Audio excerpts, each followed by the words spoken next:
नहीं, देखो ये डेमोक्रेसी है और प्रजातंत्र में सभी को अपनी बात रखने का अधिकार है। आप कॉर्नर मीटिंग करो, आप मीडिया के माध्यम से जाओ, आप जनसभाएं करो, आप अपनी बात रखो। वो रख रहा है, परंतु समस्या ये है कि लाभ होगा हानि होगी ये तो मुझे नहीं पता, परंतु तो कुलदीप शर्मा उसके जन सद्भावना यात्रा में क्या बोल रहा है, एक्सपायरी दवाई से किसी चीज की बीमारी का इलाज नहीं होता, किसी में कुछ बोल रहे हैं, उनका अपने ही स्यापे छिड़ रहे हैं इसमें, और तो किसी को मुझे लग नहीं रहा, हो तो व्यक्तिगत लड़ाई लड़ रहे हैं। और ऐसे लोग समाज का भला या समाज हित की कोई बात करेंगे, मुझे कोई संभावना इसकी लगती नहीं है। तो ठीक है, सद्भावना यात्रा निकाल रहा है, नेता का है, विपक्ष का आदमी है, कर रहा है, कुछ बात करे। अब वो तो आप बयानबाजी उनके अपने हुए। संसद खेल उत्सव मनाया जा रहा है, किसी देश से लग रहा है क्या? ये देश के प्रधानमंत्री जी एक बड़ी सोच है कि युवा हमारी ताकत है और युवा की एनर्जी यदि ठीक दिशा में लगे और खेलों को प्रोत्साहन मिले तो उसका अवश्य लाभ होगा। और सभी सांसद, चाहे राज्यसभा के हैं चाहे लोकसभा के हैं, प्रधानमंत्री जी ने सभी को टारगेट दिया है कि अपने अपने क्षेत्र में उस प्रकार की सदस्यता करें, उन लोगों को जोड़ें और उनकी एनर्जी को खेलों की तरफ लगाने का काम करें। वो संसद खेल प्रतियोगिता पूरे देश भर में चल रही है। आज मैं भी निर्वाणा के अंदर हॉकी के आज मैच होंगे, उनकी ओपनिंग करने के लिए मेरे साथ सुभाष बराला जी, सदस्य राज्यसभा, वो भी वहाँ पे रहेंगे। नवदीप स्टेडियम में अभी मैं जा रहा हूँ, उनकी ओपनिंग हमने करनी है। मंत्री जी, अभी ताज़ा मामला हरियाणा का, आईपीएस अधिकारी थे उनका सुसाइड हुआ, सुसाइड किया उन्होंने, उसके बाद से 13 अफसरों के नाम दर्ज बीजेपी के खिलाफ। देखिए, दुखद है, आत्महत्या की है उन्होंने। अब क्या परिस्थितियां रही, क्या मामले रहे, क्योंकि सारा मामला भी बड़ा कॉम्प्लिकेटेड है, बहुत कुछ इस पर अभी कहने की आवश्यकता नहीं। जो भी कार्रवाई बनती है, जिसके खिलाफ बनती है, वो पुलिस, चंडीगढ़ पुलिस कर रही है। इसमें हरियाणा का बहुत ज़्यादा कोई रोल रहने वाला है नहीं, क्योंकि मामला सारा चंडीगढ़ का है। परंतु वो अधिकारी हमारा था और मेरे तो समाज का ही था वो, तो दुखद है, एक काबिल अफसर था। अब सारी परिस्थितियाँ, सारी डिटेल बाद में जब आएगी, या वो कोई कार्रवाई बनेगी, उसकी क्या छानबीन होगी, उसमें सारी बातें तब आएंगी।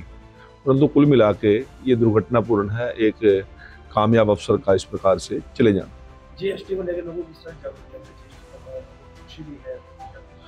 देखिए, देश के प्रधानमंत्री जी ने लाल किले से 15 अगस्त को बोलते हुए कहा था कि मैं आने वाले सीजन में, फेस्टिवल सीजन में, नवरात्रों में, दिवाली के अवसर पर मैं देश के लोगों को एक बहुत बड़ा तोहफा देने जा रहा हूँ।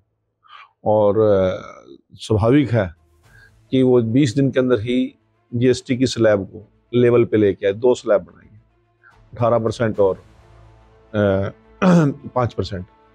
खाद्यान्न वस्तुओं पर, किसान के इम्प्लीमेंट्स पर, दवाइयों पर, लोकल प्रोडक्ट्स पर बहुत ज़्यादा जीएसटी में छूट मिली है, खासतौर से छोटी गाड़ियों पर, 2 व्हीलर्स पर।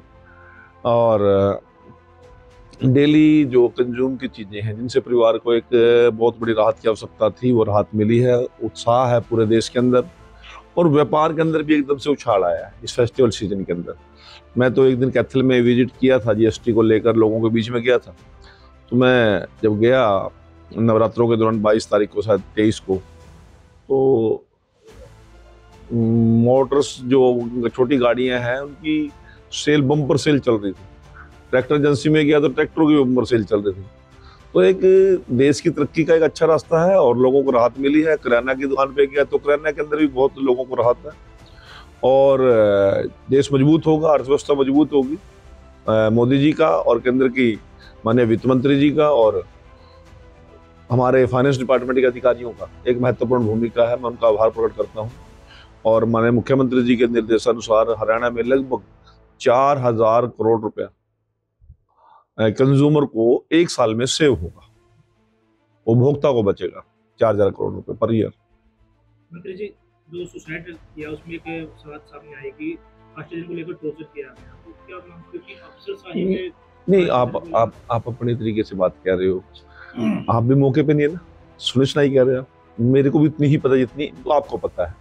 कुछ चीजें जाके उनकी रिपोर्ट आने के बाद पता लगती है, किस प्रकार का किसका व्यवहार हुआ, किसने क्या किया क्या नहीं किया।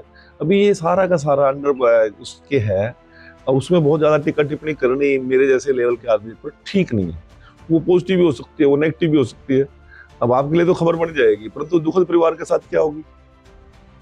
हमारी सरकार का बिल्कुल क्लियर कट विजन है। देश के प्रधानमंत्री और मुख्यमंत्री जैसे ही विदेश से आए, परिवार से मिले, परिवार ने जो बात कही थी उनको 2-3 घंटे के बाद उनकी एफआईआर की बात थी, तुरंत मुख्यमंत्री जी ने और केंद्रीय नेतृत्व ने उस पर इम्प्लीमेंटेशन कर दी। आगे क्या कार्रवाई बनेगी हमें देखना चाहिए, सब्र भी करना चाहिए, धैर्य भी करना चाहिए।